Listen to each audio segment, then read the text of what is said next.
All right, I guess we're ready to go. It's right at the top of the hour. And welcome everyone to the 2022 ALA Presidential and Treasurers Candidates Forum. My name is Julius C. Jefferson Jr., and I am the ALA immediate past president. I will be moderating the forum today. And with me, we have Ellie Mina, ALA parliamentarian, and our outstanding ALA governance staff who will help me moderate this forum. So just a background about how we're going to do this today. The floor will be open for questions from the attendees. Members will also provide the opportunity to submit questions prior to today's forum. There are two methods to formally ask a question or make a comment. You may either type your question or comment in the Q&A box, which will be read by ALA staff, or you may raise your hand, which is at the bottom of the screen. We will recognize and unmute you so that you may verbally share your question or comment. Attendees will always be virtually muted other than when recognized. To identify yourself, please state your name, your affiliation, and your question or comment. The chat feature will not be available. For optimal viewing, we encourage you to set up your Zoom view to speaker view, which can be located on the top right-hand corner of the Zoom webinar. Closed captioning is available at the bottom of your screen. This meeting is being recorded and will be posted on ALA's YouTube channel. For the forum today, we've asked each candidate to give a 5-minute opening statement. After the candidates have given their presentations, the floor will be open for questions from the audience. All respective candidates will be given 2 minutes to respond to each question. The forum will end with each candidate presenting a 2-minute closing statement or summary. So now it is my pleasing pleasure to introduce you to the presidential and treasurer candidates for the 2022 ALA election. The 2023-2024 ALA presidential candidates are Kelvin Watson, Executive Director of the Las Vegas Clark County Library District, and Emily Drabinski, Interim Chief Librarian at the Graduate Center, City University of New York. The 2022 to 2025 treasurer candidate is Peter Hepburn, Head Librarian at the College of the Canyons in Santa Clarita, California. Please note that the following presentation order for our presidential candidates and treasurer candidate was determined by lot. First, we will hear from Kelvin Watson, then Emily Drabinski, then Peter Hepburn. So now I will ask presidential candidate Kelvin Watson to present an opening statement. Kelvin? Thank you, Julius. Leadership includes organizing, collaboration, strategic vision, and execution. Kelvin Watson, Kelvin, has been a transformative library servant leader, operator, practitioner, and innovative implementer for over 20 years in libraries. I've delivered on transforming libraries and library services in all of my library leadership roles, from the National Agricultural Library, Queens Library, Broward County Libraries, and now as Executive Director of the Las Vegas Clark County Library District. I also served as BCALA President. I've served on ALA committees, roundtables, task forces, and continue to do so to this day. I've demonstrated delivery of bridging and eliminating the digital divide in diverse communities via tablet hotspot programs, expansion of broadband access. I'm now working on implementing a cell phone lending program here in Las Vegas to people and students experiencing homelessness, for example. I've had the opportunity to lead and have led implementation, delivering digital content and physical books directly to students in partnerships with 2 major school districts, and also implemented workforce development programs. I will use all of my experiences from both private and public life to lead ALA and be with our members through the challenges we're experiencing now, in addition to the unknown opportunities. Delivering through collaboration and partnerships across our library ecosystem, along with our advocates, allies, and co-conspirators. I am the first Spectrum Scholar 2006 and ARL Diversity Participant Scholar to stand for this office, which is an affirmation of these library diversity leadership development programs. I believe that our core values of diversity, equity, inclusion, access, accessibility, social justice, intellectual freedom, and the work we do guides us in all the initiatives we undertake. I was honored to serve as BCLA Vice President, President-elect I was president from 2014 to 2016.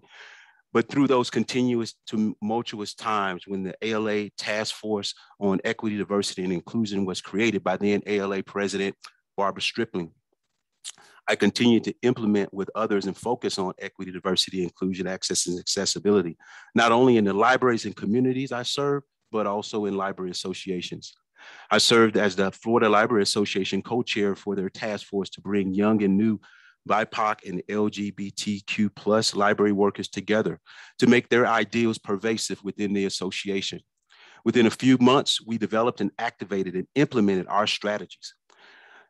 I've created equity diversity programs in partnerships with school districts and colleges to eliminate pipelines to prisons and create pipelines to workforce, literacy, education, and success.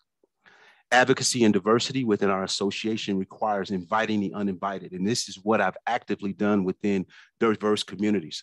I've served and can work with retention on our current members in ALA and also in recruitment for our even more broad membership base. Marketing inside and outside the association member pool. As ALA president, I will have a focus on the partnership and the collaboration of all libraries in our ecosystem, one ALA, one voice, because we are all in this together. As ALA president, I will also start a fund to support ALA members with relocation assistance, mirroring the Leroy Merritt Humanitarian Fund. I will start this fund with over $50,000. As it pertains to ALA finances, I've had the opportunities to oversee multi-million-dollar budgets and capital campaigns. This is experience that I will use in partnership with Executive Director Tracy Hall, ALA staff, and throughout our diverse membership. I also want to create permanent roundtables in supportive task forces that require more support of ALA. Intellectual freedom and censorship issues will also be key in organizing around those and planning to focus both locally and nationally. As members, we must be agile and pivot focused on our mobilization efforts, leveraging toolkits that have been developed as we develop more. And this is how we can get these to our local advocates and partners like ULC. And in regards to sustainability, I will work with the ALA Sustainability Roundtable to follow a model that President Biden is planning to implement with federal employees with the goal to influence our members and advocates across all libraries through a speaking series to educate, recognizing that we all have this work to meet humanity's needs without harming future generations. Kelvin Watson says yes to things that benefits others more than they benefit me. And I want to work hard for ALA and our ALA membership. Thank you, Julius. Thank you, Kelvin. And now I will ask presidential candidate Emily Drabinski to present an opening statement. Emily. Thank you so much, Julius, and good afternoon, and thank you to everyone who worked to put this program together, particularly Cheryl, Holly, Raymond, and Marcia from ALA staff. Thank you to Julius for moderating, Ellie Mina for excellent parliamentary guidance, and to my fellow candidates, Kelvin Watson and Peter Hepburn. And to all of you for joining in this important conversation at this pivotal moment in our history. My name is Emily Drabinski, and I'm asking for your vote for President-elect of the American Library Association. I am running because I believe now is the time to bring people together to support and elevate the status and voice of library workers who are on the front lines of COVID, attacks on our funding, challenges to our expertise and authority, and ongoing and intensifying abandonment of the public sphere. As library workers, we know that the solutions begin with us. We are essential, our work matters, it is important. We need to know that ALA has our backs.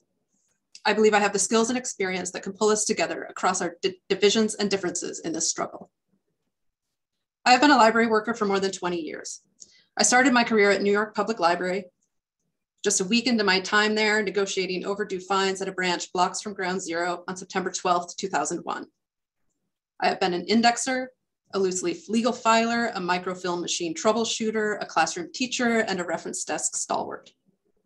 I've also served as a chair of library faculty, secretary of more governance bodies than I can count, and as president of the Long Island University Faculty Federation, NYSET AFT AFL-CIO Local 3998, in the wake of the first lockout of higher education faculty in the history of the United States. In our association, I have served on programming and nominating committees, as an ALA counselor at large, as chair of the International Relations Committee, and on the editorial board of college and research libraries. I've taught library school courses at Rutgers, Syracuse, and Pratt, and I've mentored new professionals. In 2012, I flipped the journal Radical Teacher to an open access model. In 2020, I received the ACRL Women and Gender Studies Section Career Achievement Award in recognition of my work to elevate conversations about gender and sexuality in our field. My career has always been about getting loud, about telling better public stories that connect who we are and what we care about to broader civic conversations in all the richness of our difference. Of course, none of this work is done alone. It is always done in community, collectively, in ways that amplify opportunity and access. As I consider the future of ALA and my role in it, I am inspired by the leaders who have transformed and are transforming ALA during my career. These include our current president, Patty Wong, past presidents Julius C. Jefferson Jr., Wanda Brown, Loida Garcia-Febo, Jim Neal, Julie Todaro, Courtney Young, and others, and especially our current president-elect, Lessa Pelayo-Lozada. Lessa has the needs of library workers at the heart of her presidential platform. I'm committed to supporting the current leadership of ALA, and if elected, will expand and extend their crucial work. And this, of course, will require all of us. We need to build our organizing and mobilizing skills together, and ALA is a space where we can and must do that work. As someone who has been on strike, who has been locked out, I know that organizing to fight back takes a set of skills we can and need to teach each other. We can learn how to have organizing conversations. We can learn how to turn our complaints into actionable demands. We can learn how to plan and lead worker campaigns for change. These are all skills I have built in the labor movement, and these are the skills all of us need, whether we're fighting for a fair wage and safe working conditions, or pushing to add culturally relevant story times to our library programming. Our frontline issues cut across all kinds of libraries: school, public, academic, government, special. Decades of disinvestment, coupled with deep inequalities at the core of our profession, have left our libraries without the resources necessary to advance our common mission. One minute. ALA must advocate for what we need most: reinvestment in schools, libraries, and communities, economic and racial justice for library workers and the communities in which we live and work, environmental sustainability, and collaboration and cooperation beyond our borders. ALA does yeoman's work in moving the needle on big picture concerns, knocking relentlessly on the door of legislators to advance our agenda. This work depends on an organized association, more than 50,000 strong, united in our commitments to free and equitable access to information for all people. I hope you will join me in this fight, and I ask for your vote. And thank you very much, Emily. We will now ask Treasurer candidate Peter Hepburn to present an opening statement. Peter. Thank you, past President Jefferson. Let me first acknowledge our colleague, Oscar Lanza Galindo, who had been nominated and then withdrew his name, and thank him for his willingness to have been nominated, as well as for the continued leadership and service he gives our association and profession. I stand alone on the ballot, I know, but I'm here to present my candidacy nonetheless. As an active and engaged ALA member for the past 22 years, I have a firm grasp on the financial issues that face the association and a clear vision of what ALA needs from its treasurer. The last time the association met in person was at the midwinter meetings in Philadelphia in 2020. Some of you may recall the tangle of questions, confusion, outrage, and conversation surrounding ALA's finances. ALA's fiscal health was uncertain and not at all looking good. Moreover, the reality of the one ALA, one checkbook approach became widely known and unwelcome. On the heels of that, the pandemic arrived, hitting ALA's revenue lines such as conferences and membership hard and repeatedly, and a difficult situation became worse. We've been through 2+ years that have challenged us tremendously. And I've had people wonder why it is that I would stand for election for the treasurer position, given all this recent history. There are two reasons why. First, ALA matters to me, but more importantly, to the existence of libraries. Take, for example, the increasing obstacles to intellectual freedom that we're seeing lately. Or think, for instance, of our colleagues in school libraries who need the weight of a national association supporting them. These are examples of areas where our association has worked on behalf of library users and workers alike, and areas where our association's efforts are badly needed. ALA can make a difference.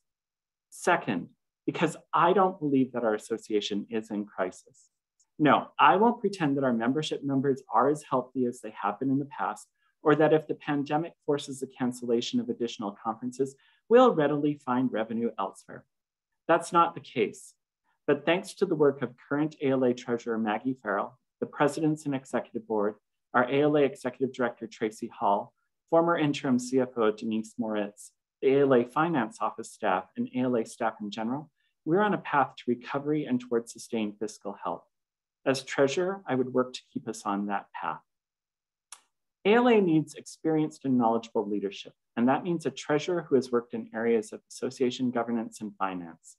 It means someone who can provide sound guidance in relation to the budget so that member leaders throughout the association can make informed fiscal decisions. It means being able to work closely with ALA staff, ensuring that there is strong coordination when setting the course for ALA's finances and adapting to challenges. I bring extensive experience at many levels of the association, from the executive board to more grassroots work in the divisions and roundtables. Furthermore, I've worked closely with the budget and with the finance office staff through my time on the Finance and Audit Committee and chairing the Budget Analysis and Review Committee. I also bring sound knowledge of the structure and practices within ALA. The treasurer does not unilaterally set the financial course for the association. Rather, I understand that the role means supporting our president and other member leaders by providing the sound financial guidance they need to further the association's work. Finally, I bring a commitment to transparency, building upon the work of my predecessors to strengthen lines of communication, ensure dissemination of information related to association finances, and prioritize clarity for the members. There are bright spots across the association that excite me. For example, the market value of ALA's endowment has continued to grow. Our executive director has done excellent work in leading the development office and securing grants and donations. And the position brings the opportunity to work with ALA's new CFO, Dina Sordinis. Moreover, the work doesn't just focus on finances. As a member of ALA Executive Board and Council, the treasurer is engaged in so much of the work of the association, such as the reorganization of association governance, the necessary EDI work underway, and more. I look forward to serving the association as treasurer. I'm encouraged by the work done to recover from the pandemic, and I want to contribute to extending and strengthening that. I'm Peter Hepburn, and I ask for your vote. Thank you. And thank you, Peter, and thank you, Kelvin and Emily, for those fine opening remarks. We will now take questions from the audience. Again, if you wish to ask a question, please type the question in the Q&A or raise your hand by utilizing the raise hand feature. We will ask audience members to specify whether questions are directed to either the presidential candidate or the treasurer candidate or all candidates. When you are recognized, please state your name and your institution before asking your question. We will do our very best to answer all questions. However, if time does not permit, then we encourage you to connect with the candidate after this forum or visit their websites. Their information will be provided in the chat. So we are now ready for the Q&A period. Holly, I think I turn it over to you for the first question. And just let me state, so the response order will be Kelvin, Emily, Peter, and then we will repeat in reverse order. Okay? All right, Holly. Thank you. We do have a submitted question, which actually also aligns with one of our pre-submitted questions. So I'm going to just sort of do a combo of both of those. The pre-submitted question asked candidates to discuss their experience as a frontline librarian and how that will affect their approach to their role.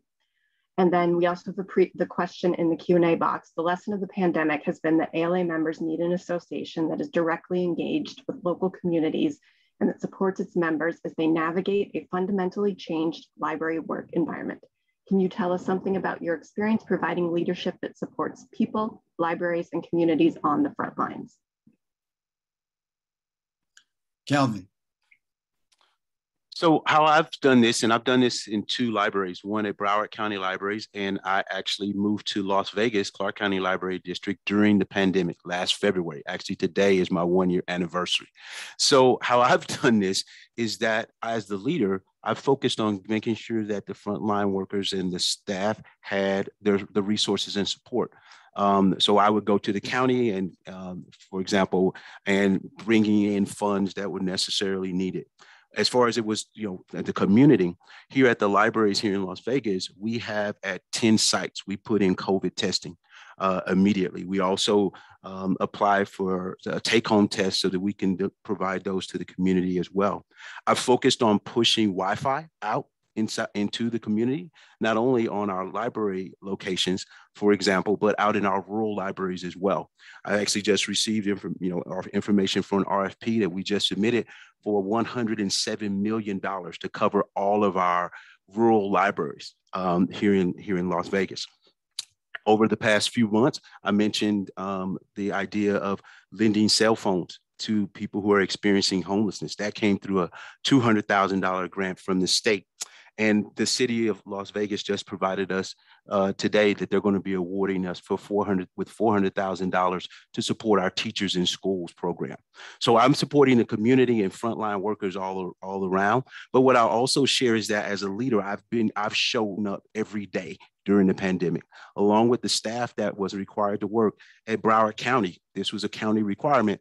I was there every day during my time at Broward County, and I've been here every day at Las Vegas Clark County Library District as well. So part of that is just being visible as a leader, showing up, providing support not only to your staff and your workers, but also to the community. Emily? It's a great and really crucial and important question. And Kelvin, I appreciate what you had to share about sort of serving as the leader who gets tools into the hands of people who need to do the job. And that's something I've focused on as the interim chief librarian. Like you, I took over the position a couple of days after we closed for COVID. So leading during this pandemic is no small thing. And like you, I've been at the library every day that I've been allowed to be. Here in the epicenter of the pandemic, we were sort of kept out for about a year, but I've been back every day since then. And I agree with you that it's important for leadership to be on the front lines so that everyone can see that we're not asking our library workers to do anything that we don't also do. As I said in my opening statement, my commitments have been to frontline work for the vast majority of my career. And I think that has given me a set of skills that are about building collective power rather than relying on the titular leadership of a single good boss, as we say, right? So my lockout experience, organizing faculty to fight back against being fired by our employer, is where I learned most of my skills, and immense gratitude to my colleagues at the American Federation of Teachers. And I'm proud to have the endorsement of their president, Randy Weingarten. That sort of labor approach is what I bring to my work as a librarian. So I think the supports that are necessary are the tools that we need to do our jobs. I think having a work friend is super important. Having a good time during the day is what keeps me going. So those two things. And then a commitment to collective and shared problem solving. And that, I think, is the sort of approach that I bring to these, to the sort of question of how do we deal with the frontline worker experience. It's my experience, and I'm excited to sort of reinvigorate the association's work around organizing and mobilizing as a collective shared strategy for making the kinds of changes that we need. Was this, Holly, was this question for all of the candidates or just for the presidential candidates? The Q&A box, I believe, was for all. I did not specify. Okay. Peter? Thank you. I am a frontline worker. My title may be head librarian, but I'm a faculty member and I don't outrank any of the other librarians in my library. So I am there at the reference desk. I was there yesterday afternoon for 4 hours. Through the pandemic, I was one of those frontline workers. But what my position means is that I have to advocate on behalf of the people in my library. The pandemic really drove home a number of the safety issues, but also how libraries can be overlooked. It may be different in public libraries that I haven't had any experience in that realm in many decades, but in academic institutions, we tend to be shuffled to the side, forgotten, lumped in with other people. And so throughout the course of the past couple of years, and indeed before that, I've been the one raising my hand and taking advantage of both my tenured position and being part of a bargaining unit, say, don't forget about us. These are the things that we need. And even though you think you're writing policy and procedures that apply to all faculty, we have extraordinary circumstances in our library. So I've been there on the front lines and experiencing what everyone else, not just the librarians, but the library workers, including the college assistants, go through, and trying to champion for them to my dean and to higher administration at my college for some time now. Thank you. Thank you, Peter. So then, Holly, could you read the next question? Let us know who that question is for, and we're going to reverse the order. So sure. Presidential will be Emily, then Kelvin. Sure. The next question is also a pre-submitted question from an ALA member. Our public policy and advocacy work is some of the most important of the association. Please tell us about your experience with legislative advocacy on the national, state, or local level. Is this for all candidates? For all candidates. So Peter, Emily, then Kelvin. My only experience is insofar as I've been a member of executive board or ALA council and what relationship that has to legislation. I have not had any direct experience at the national, state, or local level, in part because as someone who's not a US citizen, it's a little bit tricky for me to get involved in politics in such a direct way. And that's about all I can answer that one with. Thank you. Thank you. Emily? So I think my first time speaking to legislators was when I was in the 9th grade, and my sister and I were part of the Amnesty International group in our home state of Boise, Idaho at Boise High School. Go Boise High, if anybody from that school is in the room. And so that was my first experience of sort of standing up in front of people who have real power to make decisions about how resources are distributed. We were arguing for the end of the death penalty for young people in Boise, Idaho. And it wasn't the first and won't be the last time I lost a fight. My legislative experience since then has been primarily limited to what ALA sort of guides me to do. I'm an active participant in the sort of pushes that ALA gives me to send letters and petitions and sign forms, sort of advocating at the legislative level. My experience is really rooted in a different form of thinking about power and advocacy, which is about building collective power where people live and work. I believe that ALA needs to know that it has an organized and mighty fighting membership to back up what kinds of legislative action the association decides to take and the priorities that are set by our members. So that's not an area I have a ton of experience with, but I think I have lots of skills and experience on the other side, which is pulling together a collective that gives those who advocate at the legislative level the power standing behind them. You know, because you're not going to win because you made the right argument. You're going to win because everybody behind you. You have that power standing with you when you make that kind of those kinds of legislative work. So I see my time is running out, so I'll leave it at that. Thank you so much. Thank you. Kelvin? So I've had the opportunity to do both. A lot of the work that Emily talked about around organizing, and of course I talked about being a leader, but I spend my days almost every day working with our local politicians, elected and officials as well on the state and national level. So actually the first thing that I did last year on my first day here, February 16th, 2021, was to meet with one of our state representatives, our state senators at one of our Workforce Connections one-stop locations here in Nevada. So I'm constantly in communication with city, county, local government officials. I've had the opportunity to meet with local representatives, House of Representative Horsford and Hakeem Jeffries on a youth program here in the community to support youth and in one of our urban areas in Las Vegas. One of the projects that I had the opportunity to lead along with my staff here came out of a suggestion and an introduction by one of our county commissioners, which is putting 400 buses, digital access to our library.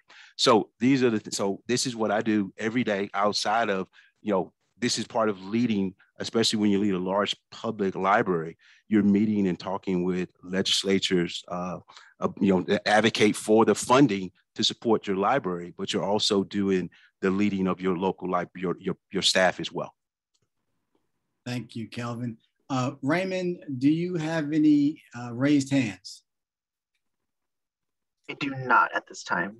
Okay. Or, I'm sorry, one hand just came up, actually, now that you prompted. I will ask, I might butcher this name, Baharak Yusuf, to please unmute and ask your question, and please state your institution.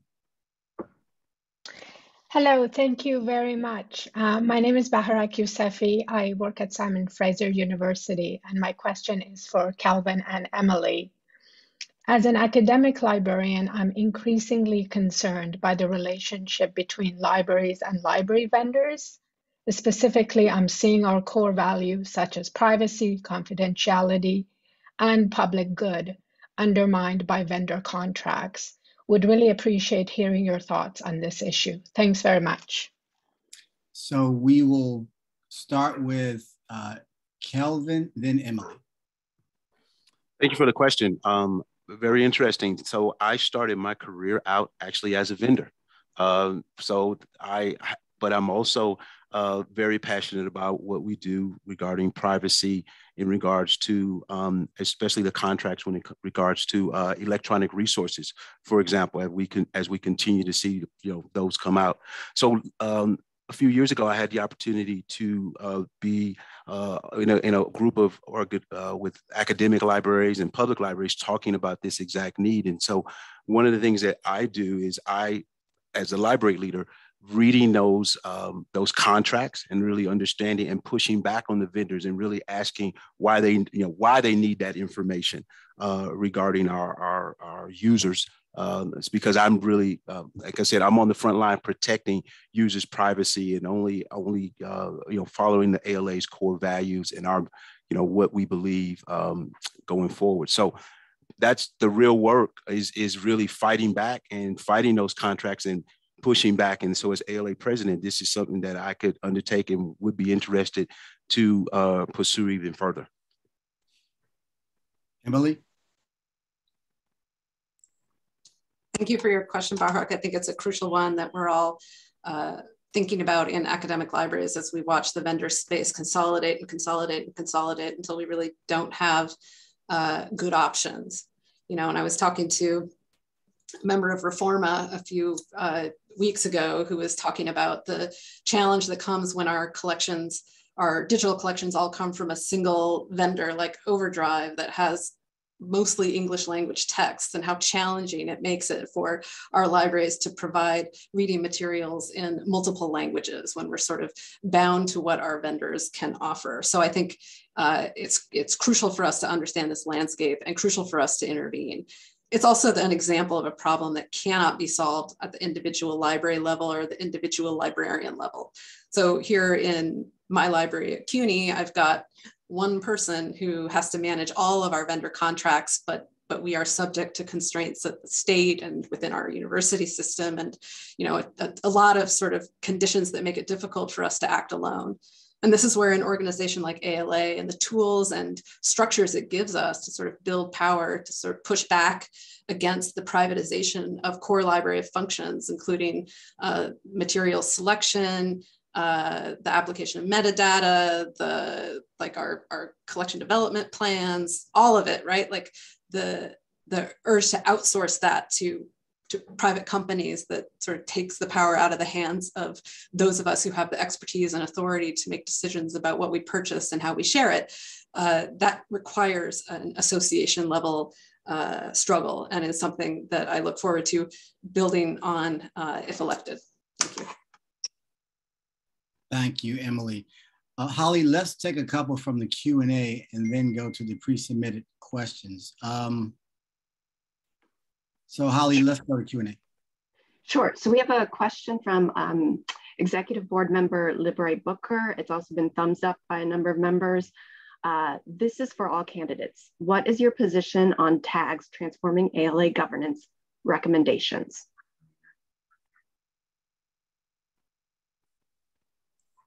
Do I go first, Julius? Oh, it'd be, I'm sorry, yes. It's gonna be Emily, then Calvin. Thank you. Yeah, so this is the question, right, that a lot of us involved in ALA governance have been asking. What I would say first is that I think the vast majority of our members are disinterested in the organizational question. That for most of us, the urgent problems facing library workers on, in our day-to-day jobs are where we really want association focus.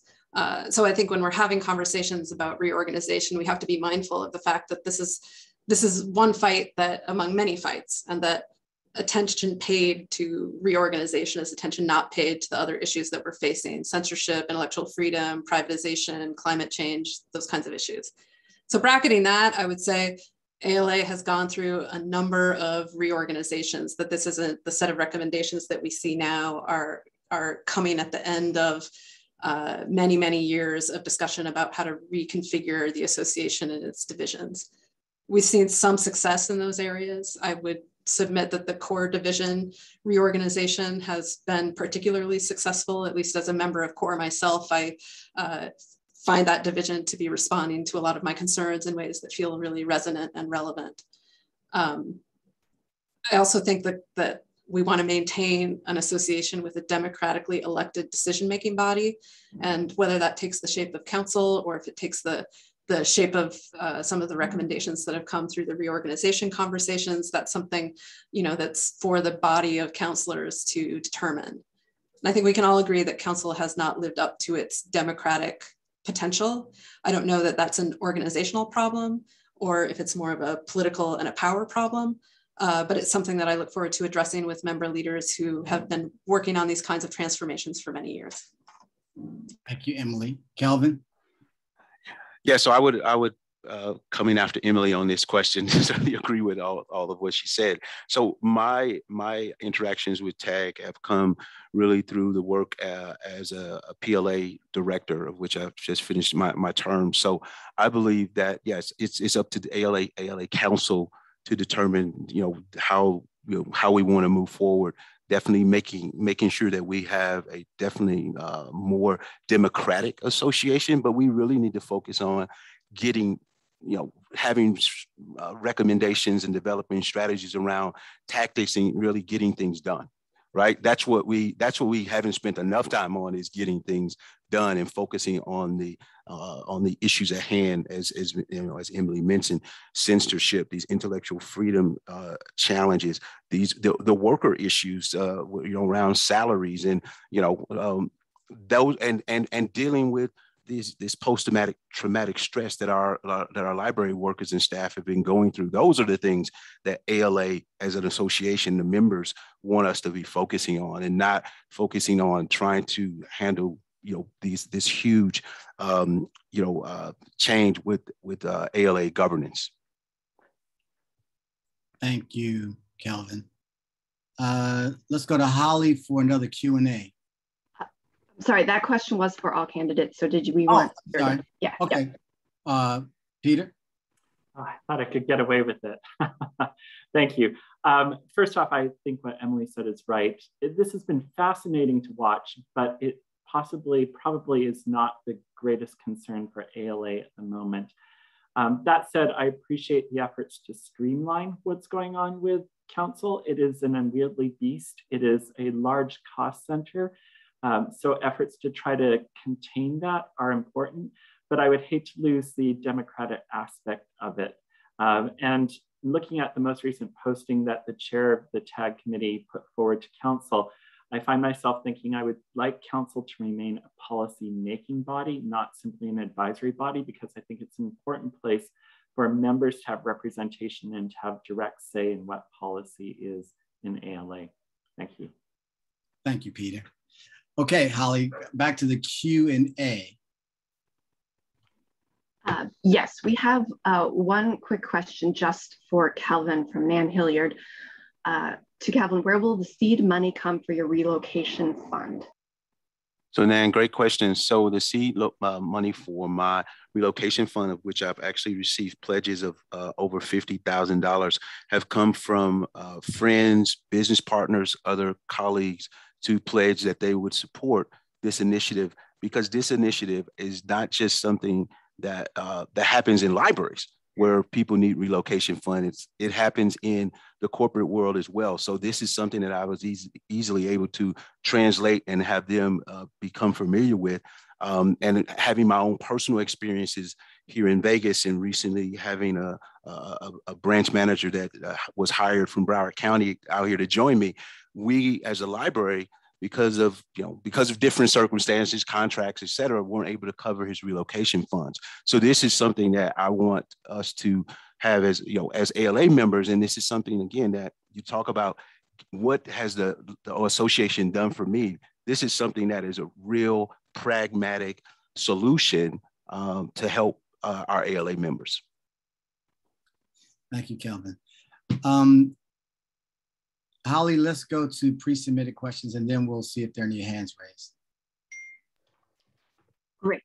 So the next question is, what are your thoughts about the operating agreement conversation and thoughts about the executive board pivot strategy developing new streams of revenue? And will the strategy be enough to build the general fund? I believe that's for the treasurer candidate.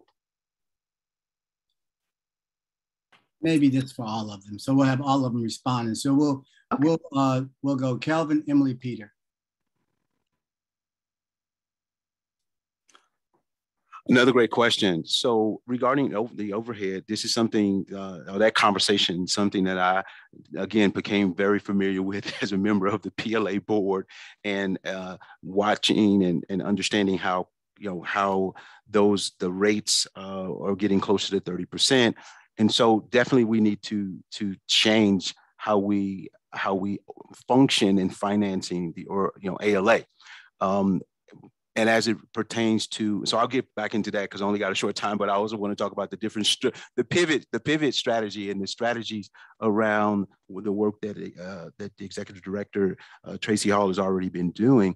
And so as ALA president, these are initiatives that I'm very familiar with and strong on, and that's fundraising, bringing in funds. I just mentioned that I haven't even been elected ALA president, and folks have already pledged over $50,000 to support an initiative. So grant funding, state, national, local funding, those are my strengths. And so I believe that we, as the association, cannot just rely on conferences and membership to support the organization going forward.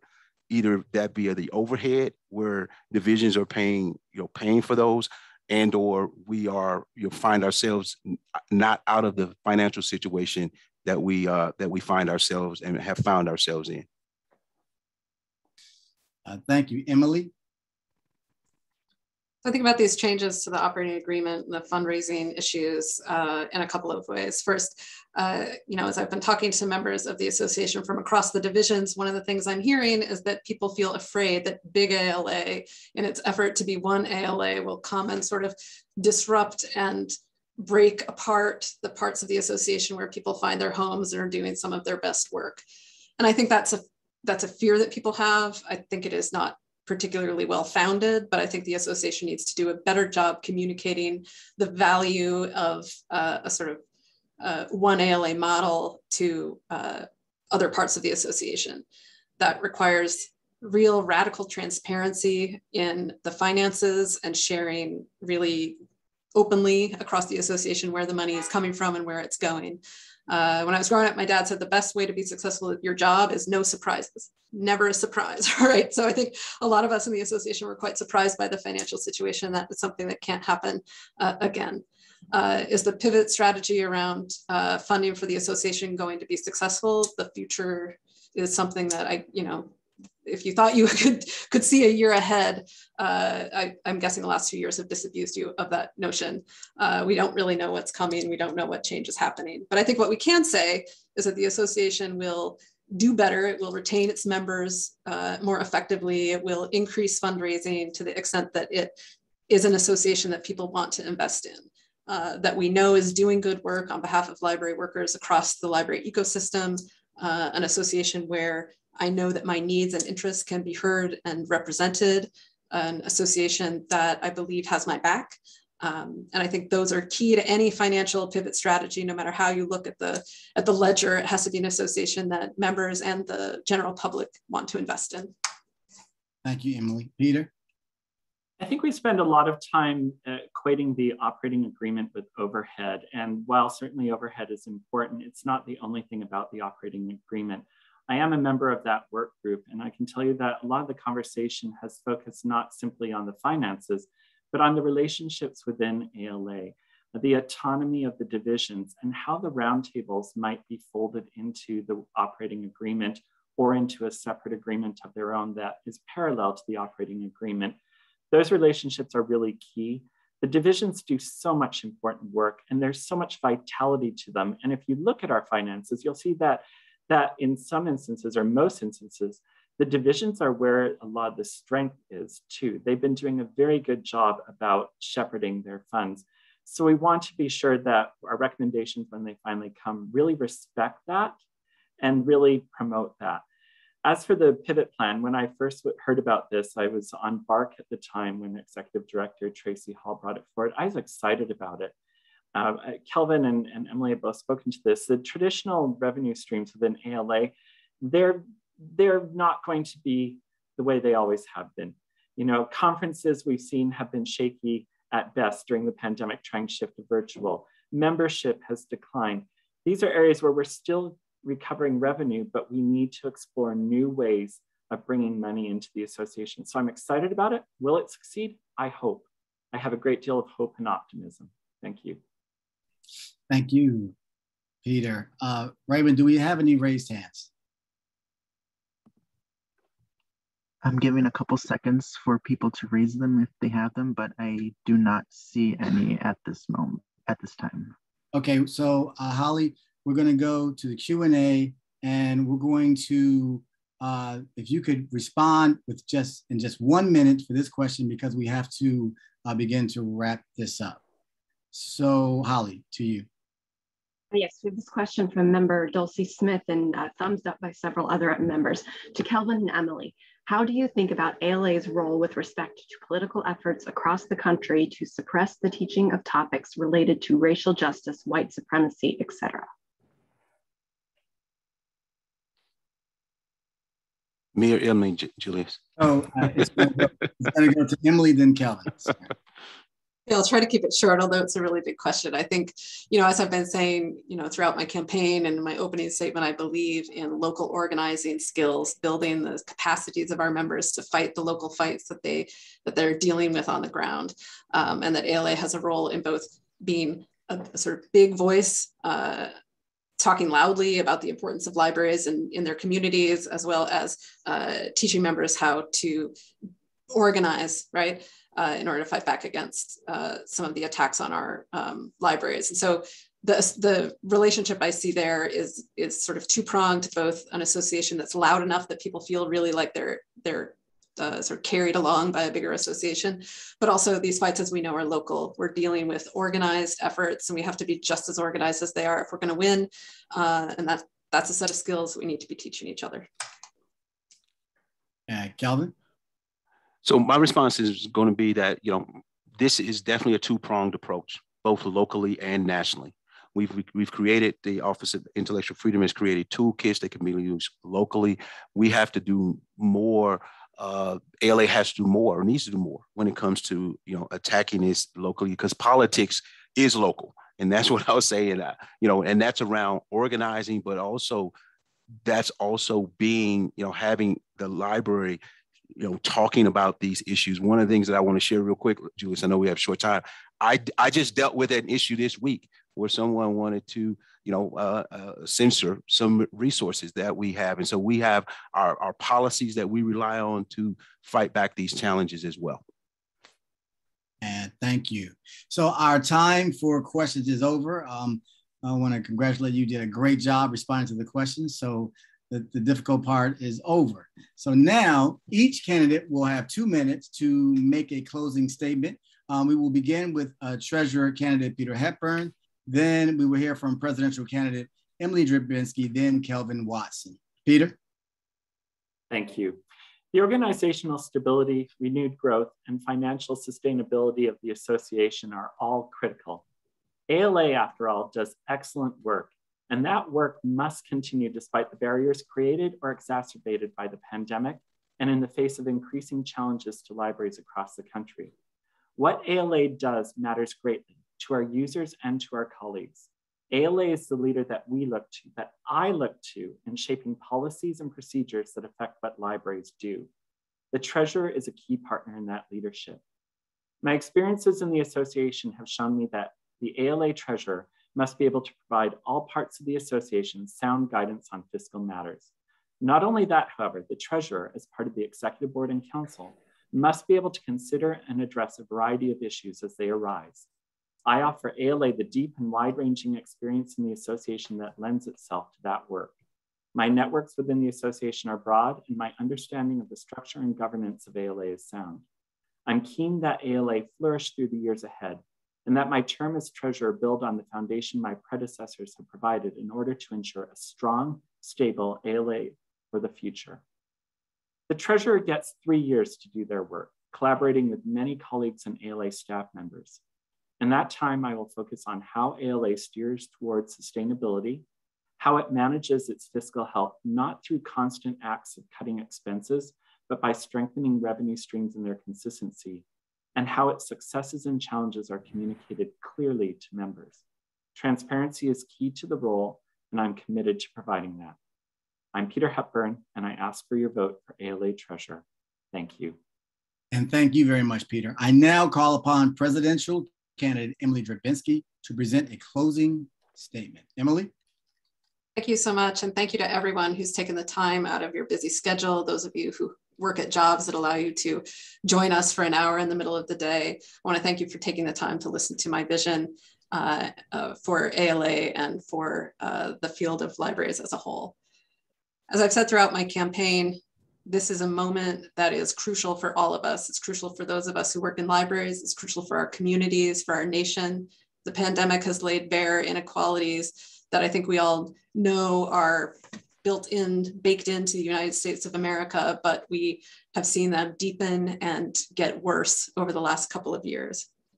My experience as an organizer, as someone who makes connections across difference, who is committed to doing the work of getting people working together, those are skills that I think can contribute to the association in meaningful and important ways. Who we elect as president of the association has a very short time in that role. And I see the role as significantly one of storytelling, someone who can tell the story to our members about the value that we bring to our communities, and that can tell the story of what libraries do to our legislators and to the public at large. I believe I'm the candidate who can best tell the stories that matter in this moment, and I ask for your vote. Thank you. Thank you, Emily. I now call upon presidential candidate Kelvin Watson to present a closing statement. Kelvin?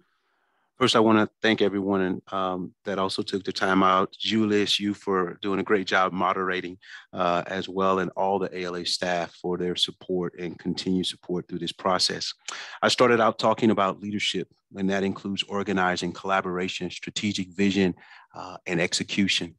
What I also want to share is that let's talk about actions. Let's talk about actions and not words, speaking and living truth to power by practicing inclusivity and holding each other accountable. In these divided times, it has never been more urgent for us to work together, library leadership and library workers, library members, ALA members, to unite and not divide, and create tools and implement those that remove barriers. The ALA ALA pivot strategy is something that I took a play on as ALA for running in this race. And I say ALA pivot to succeed by being agile and getting things done, because I know that leadership is getting comfortable with being uncomfortable. Leading in public libraries for nearly half of my career, I've already acknowledged and I recognize that in libraries, we are community organizers. As a proven library servant leader, which is what I believe the ALA president is and should be, leading in service to others, but also motivating, communicating, and engaging with everyone. I'm running for ALA president because I believe in ALA and the work of our member association to support our library ecosystem, to have positive impacts on communities and the people we serve. All library workers, top down, bottom up, and across, continue to make a difference every day. I've had the honor to work with others to do this in responding to not only our current challenges and opportunities. I'm Kelvin Watson. I'm asking for your vote and support on this journey to be ALA president. And this concludes the 2022 ALA Virtual Presidential and Treasurers Candidates Forum. It has been my pleasure to moderate this forum.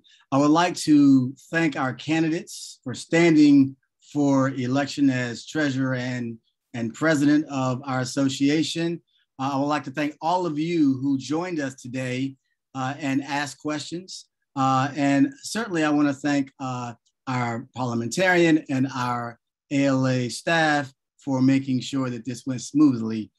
Immediately following today's forum, a Meet the Candidate session is being held for ALA members to virtually meet the ALA president and treasurer candidates. Each candidate will be in a breakout room, and attendees have the opportunity to visit the different rooms to become an informed voter. To register for this event, please click on the registration link provided in the chat. Also want to remind everyone that electronic balloting will begin on March 14th, 2022. Polls will close on April 6th. We will know the results of the election on April 13th. So I encourage all ALA members to vote. One of your member benefits is to vote for the association's future member leaders. The 2022 election is an important opportunity for your voice to be heard. So again, I thank you all for attending this forum and have a great rest of your day and join these fine candidates in the breakout rooms. Thank you.